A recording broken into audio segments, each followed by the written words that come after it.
नमस्कार दोस्तों।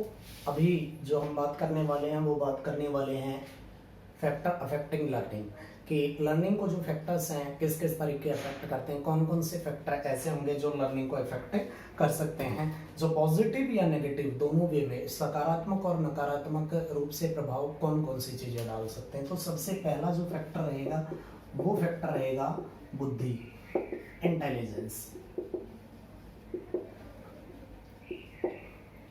इस फैक्टर के बारे में अगर बात की जाए, जितना भी तीव्र बुद्धि वाले बालक होते हैं, जितनी तीव्र जो तेज बुद्धि होगी वो बच्चा उतना ही जल्दी किसी चीज़ को सीखने का प्रयास करता है और उतना ही जल्दी सीख जाता है। लेकिन उन बच्चों की लर्निंग कम होती है जिनकी जो आईक्यू लेवल है वो आईक्यू लेवल कम हो। दूसरी चीज़ की अगर मैं बात करूं तो दूसरा जो फैक्टर रहेगा वो रहेगा स्वास्थ्य व उम्र।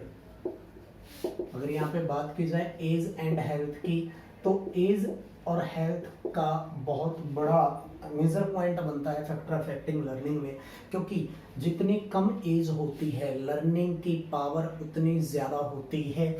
जितनी एज ज़्यादा होती जाएगी लर्निंग की पावर उतनी कम होती चली जाती है। और एक एज ऐसी आती है तब जब जाने के बाद हम लोग जो है सीखने का हमारा जो जज्बा होता है वो सारी चीज़ें हमारी कम होती चली जाती है। उसके बाद अच्छी हेल्थ वाले व्यक्ति जल्दी सीखते हैं और जिन व्यक्तियों की जो फिजिकल हेल्थ है वो कमज़ोर रहती है तो ऐसे जो स्टूडेंट्स होते हैं उनकी सीखने की जो स्पीड है वो भी कम हो जाती है। उसके बाद तीसरी चीज़ों की अगर मैं बात करूँ तो वो बात रहेगी अभिक्षमता, जिसको कि आप बोलते हैं एटीट्यूड।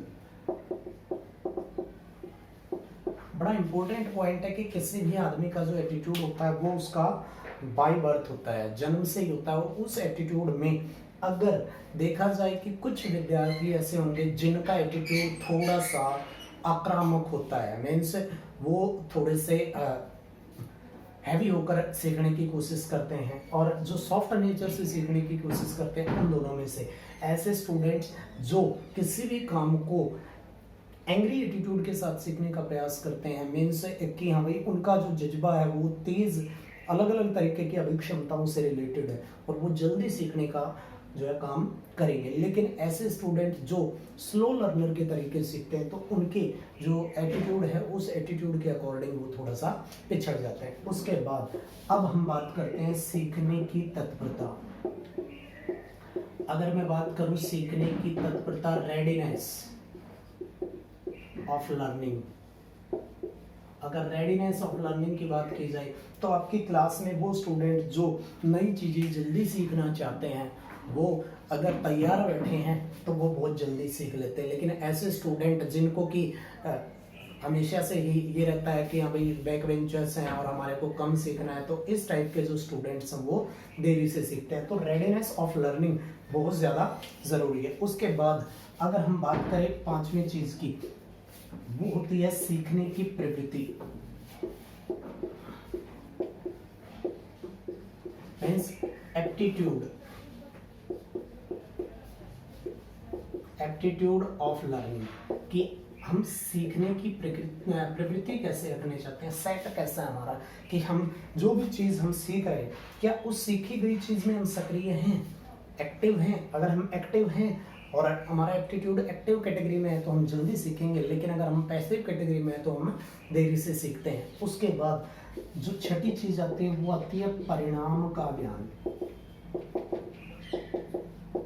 अवेयरनेस ऑफ रिजल्ट, कि अगर आपको पता है कि मेरा रिजल्ट है इस चीज से रिलेटेड, मेरे को जो है कोई चीज़ सीखनी है और उस सीखे गए का एक पैमाना होगा, उसकी इवैल्यूएशन होगी और उस इवैल्यूएशन के बेस पे मेरे को नेक्स्ट क्लास में प्रमोट किया जाएगा, आगे भेजा जाएगा, या मुझे कोई कॉम्पिटिटिव एग्जाम के लिए जो है पढ़ना है और अगर मैं वो चीज़ क्लियर नहीं करूँगा, अवेयरनेस ऑफ रिजल्ट मीन्स मैं अपने रिजल्ट पर ध्यान नहीं दूंगा तो मैं नई चीज़ नहीं सीख पाऊंगा। और इस तरीके से ये चीज़ हमारे जो है लर्निंग को इफेक्ट करती है। उसके बाद सातवीं जो चीज़ यहाँ पर आ जाएगी वो आ जाएगी सीखने की विधि, कि आपका जो मेथड है, मेथड ऑफ लर्निंग वो क्या है। अगर मेथड ऑफ लर्निंग आपका अच्छा है तो आप जल्दी सीख पाते हैं, लेकिन अगर आपका मेथड ऑफ लर्निंग ही जो खराब है, जिसमें कि आप एक्टिव फॉर्मेशन में नहीं आते, तो सीखने में देरी होती है। उसके बाद 8वां जो पॉइंट, लास्ट पॉइंट जो रहेगा वो रहेगा संप्रेषण योग्यता। लेकिन यहाँ पर ये चीज ध्यान में रखें कि संप्रेषण योग्यता का जो संबंध रहेगा वो रहेगा अध्यापक से। Means communication skills